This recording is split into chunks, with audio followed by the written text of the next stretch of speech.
midfielders coming through the reserves and NTC system in this youth team when there is spots available up for grabs. And it's, I think Sajjad Nasiri is on away with national or emerging talents camp as well. So Kuzman's got the opportunity today and for the next couple of weeks to stake his claim for that position. But I thought Nasiri the last couple of weeks since when he's played has been a fantastic revelation in that midfield as well. So Kuzman's got a real big chance here to try and stake a claim to find some more appearances in this youth team senior setup over the next couple of weeks.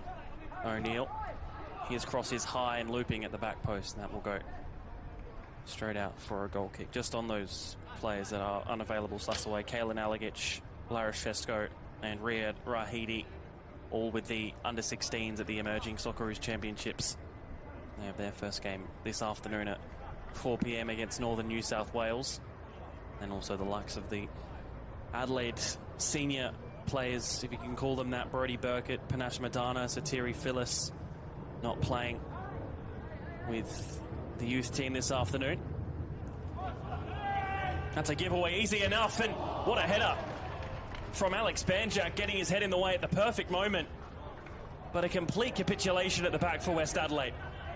Yeah, they opted to go short there, and I'm not sure who the intended target was, but it was a very poor pass out. And Tatu with the touchdown, needs to find the cutback, does do so. West Adelaide in very desperate areas to try and clear this ball now. They do well up until the touch from Stam. Yeah, watching that back on replay, I mean, there was I'm not sure that the target must have been Castaneda in the centre of midfield there, but a very slow pass and read easily by Stam. Did all he could to try and put a shot on target, but Banjak, what a clearance. I mean, even to just get enough on that so it goes out and not deflects into your own net.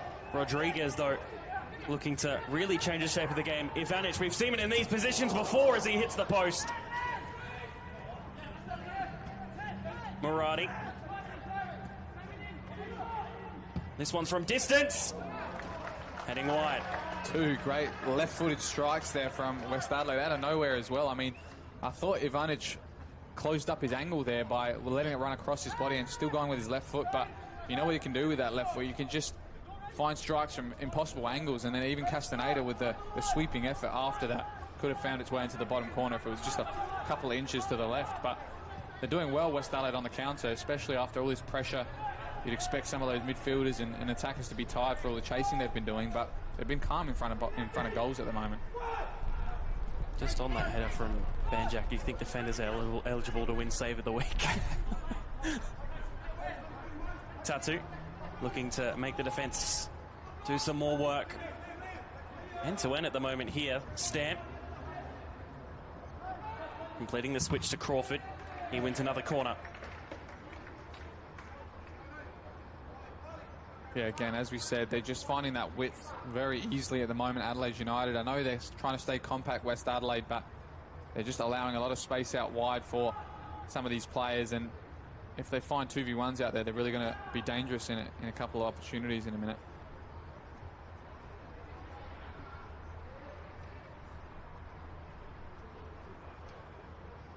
Another set-piece opportunity where it looks like they may be... There we go, they're back to going short, so... Talladega will receive it on the second and look to provide. He's caught slightly under pressure, but sure enough to make sure he had no more. Header back in the centre by Kasumovic, and then the shot on target. Off target, sorry. Yeah, Garucho there. Bit of a wishful opportunity there, hitting that on the first time volley. On the first time without the bounce as well.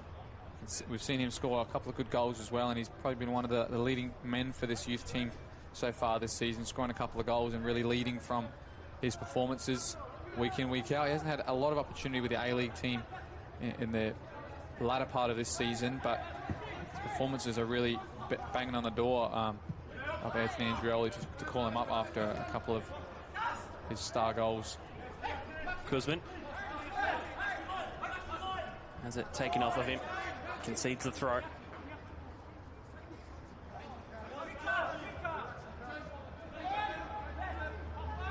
Banjak to O'Donnell, formerly a part of the Adelaide United youth team. Now Jackson O'Donnell at 29. Also with Croydon and Beergrad, Campbelltown and Metro. Very experienced goalkeeper. Ivanic putting in a nice ball for Stam, maybe a hint of offside, but won't matter in the end. Another good win there in the middle of the park by De Oliveira, though. I think these midfield of West Adelaide are really showing up to the game, coming up against a lot of difficult opposition in these midfield, very technical players, and they're really showing their imperial force with some of the duels they're winning at the moment. If they could just find that final pass to unleash some of these attackers, I think they'd be quite dangerous. West Adelaide, that's a better ball. Stam needing to beat Cox in a one-on-one. The United goalkeeper getting there first.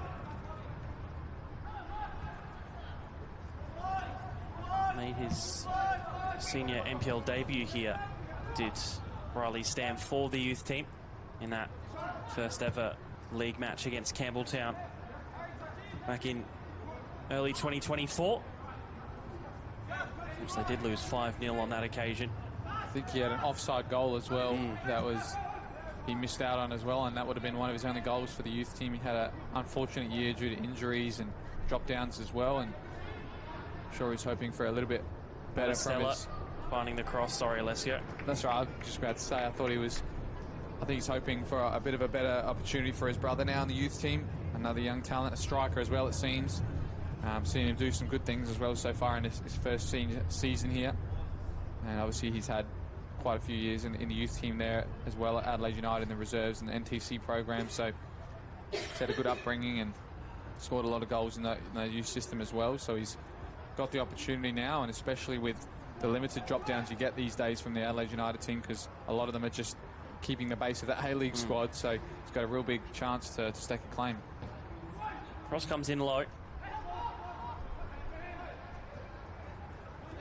Yeah, since Riley Stam moving on from Para Hills in that outstanding Golden Boot winning season in 2023, has just found it hard to find his footing at both Adelaide United and also FK Beergrad. Last year only had the 2 league goals, but already 3 goals and 2 assists in 6 matches, ironically against a former teammate at FK Beergrad in Maxim Ivanic, just both at a new club, both shining, both as a unit and individually. Yeah, it just goes to show as well, being at FK Beergrad, there was a lot of players in and around him that were also looking for that striker start or looking for a winger position. Even Ivanic had to play on the wing on a number of occasions because of that. And now he's got his role as a dual 9 there with Stam as well. So maybe that's the difference there. They've both been able to shine in their favoured roles, and they're at a club where maybe they don't have not less competition, but they are really the leading person for that role. They don't have players always making a stake for that role as well. Ivanic was trying to play through Stam again, and Stam claiming to have been fouled by Vinko Stanisic, and Stanisic telling Stam very quickly to get back up. Yeah, I thought he had a chance there if he could stay on his feet, Stam. That ball was played at excellent pace for him to go onto it. Tatsu unable to touch that ball. Instead it was Marati trying to keep it in, but Intern only makes it go further out. Quarter of the way through this one, 0-0 between Adelaide United and West Adelaide in the final match of round 7 of the men's RAANPL South Australia. Chat to a local who backs you and your team. It's better to be a member with RAA. Yeah, that quarter of the way through, 23 minutes now on the One World LED and Sportal System scoreboard for all your indoor and outdoor digital display solutions. Yeah, about halfway through this first half, and not a lot of action for the goalkeepers to make. Obviously hitting the upright before Ivanic, and then a goal cleared off the line by Banjak. But as we were talking about prior to the kickoff today, West Adelaide seem to be a team that concedes most of their goals in the first half, and later on in games they look to close up shop and even score some themselves. So they keep a clean sheet going into this half. I think they'll be happy. 8 of their 11 goals conceded this season have come in the first half for West Adelaide. Quite a few in, quite a few out in terms of goals for them. course, their first season back in the top flight of South Australia since 2023. And even the last couple of games here at High Marsh for the NPL haven't provided a lot of goals either. I mean, the last game here was 1-0 to FK Beograd. That's a loose pass, though, from Stanisic. Keeper's off his line. Advantage trying to find Ethan Cox, and Cox just patting it down. Yeah, I think it was a couple of years ago, maybe the first iteration of this, where it was Campbelltown 5-0 winners over Adelaide United youth team. But other than that, I don't think we've seen more than 2 goals for any team here. It's been now, this is the 4th match since this tradition, I guess you can call it, has started with Adelaide United playing at least a game or 2 this season in particular at Coopers. There's a foul in midfield there. Yeah, that first match ending 5-0 the way of Campbelltown. Then round 4 in 2025, Adelaide United 3, Croydon 2, where Passia John scored that 3-minute brace. Brody Burkett scoring late on to win it. And then, of course, a few weeks ago, Beograd 1-0 through Lorenzo Baselli. So only the 1 win out of the 3 league matches played here for Adelaide United. And 8 goals conceded in those 3, hoping to not make it any more this afternoon for our home fan ahead, of course, their A-League game this afternoon against MacArthur FC. His free kick comes in from Diego. The header, there's no real direction on it. It just goes right back out. I think Kirk's asking the question, was he pushed in the back as he was trying to make a claim to win that header? And I think Thomas Brinkworth saying it was a footballing action. They were just both going for the ball, and he was just the loser of the 50-50 battle. Of course, Dion Kirk, I think, has had some experience playing here at High Marsh for Campbelltown in the grand final a couple of years ago, many years ago now. I think it was 2019 and probably prior to that as well. But one of the only players out here for at least West Adelaide who had some experience playing on this pitch before. A little bit of afters here. Quickly sorted out by Tom Brinkworth.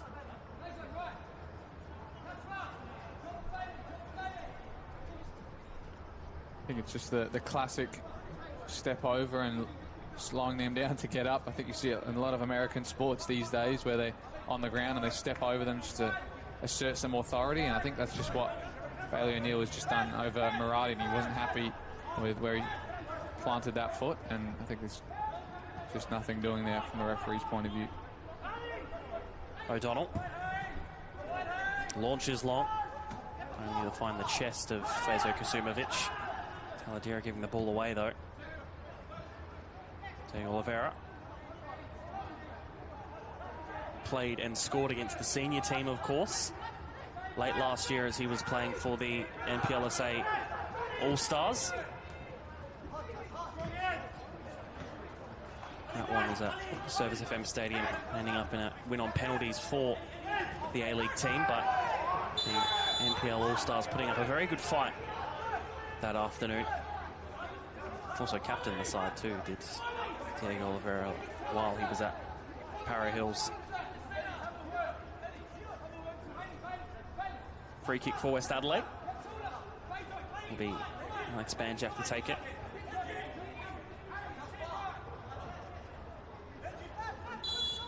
Very cool afternoon here in Adelaide, about 24 degrees. A few clouds.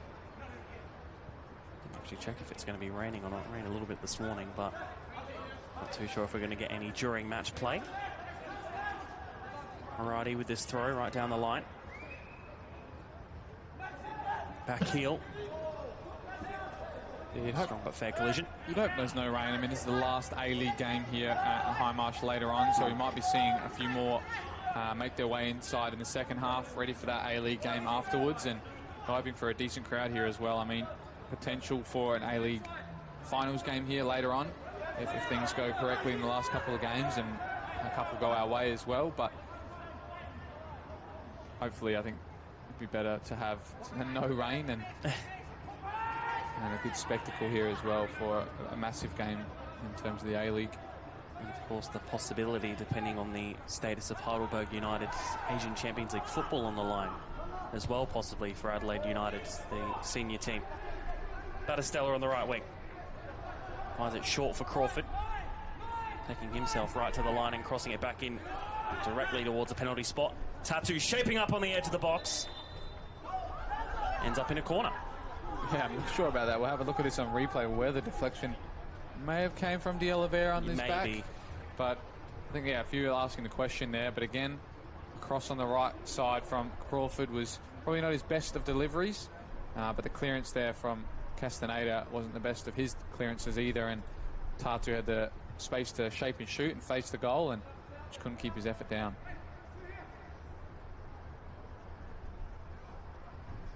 Fabian Talatira on another corner. And this one definitely would not be going short by the looks of things unless there's somebody making a run from the near post, but a bit of a scuffle in the middle of the box to deal with first. But again, 15 minutes going into the second half here. I think Adelaide United have been the better of the two sides. They haven't created too many clear-cut chances, but they have the lion's share of possession, that's for sure. Corner will now be allowed to be taken. It's not a bad one. Kasumovic getting the header down, but not enough towards goal. Stella momentarily dropping deep. Tatu. Nice footwork up against Maradi. Tatu putting in the cross, but a bit too much on that one. Crawford having to chase down to keep it in play. He's taking a deflection in favour of Liam Stam.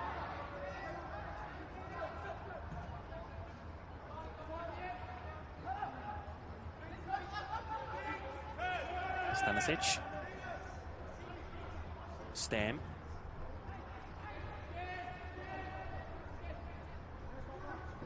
Able to get past one. Looking for the ball back, and another cutback looking for United. And another corner, half an hour in. Yeah, some good football on that far side. A little triangle between Stam, Garuccio and Crawford. Really playing with the West Adelaide back line and trying to create that cut opportunity. And it was a great pass there from Garuccio, splitting the lines in between the centre back and the full back to find Crawford there. Again, his delivery, looking for a cutback this time.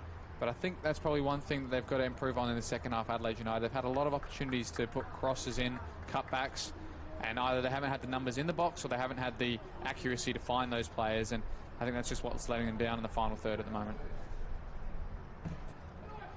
That one at the front post, stepping onto the roof of the net for a consecutive corner. I think Liam Stan there with a small argument with the referee, asking for he's being held while he's trying to make the header, and maybe should be a foul there, but I think there's nothing that soft that would be given at this point of the action.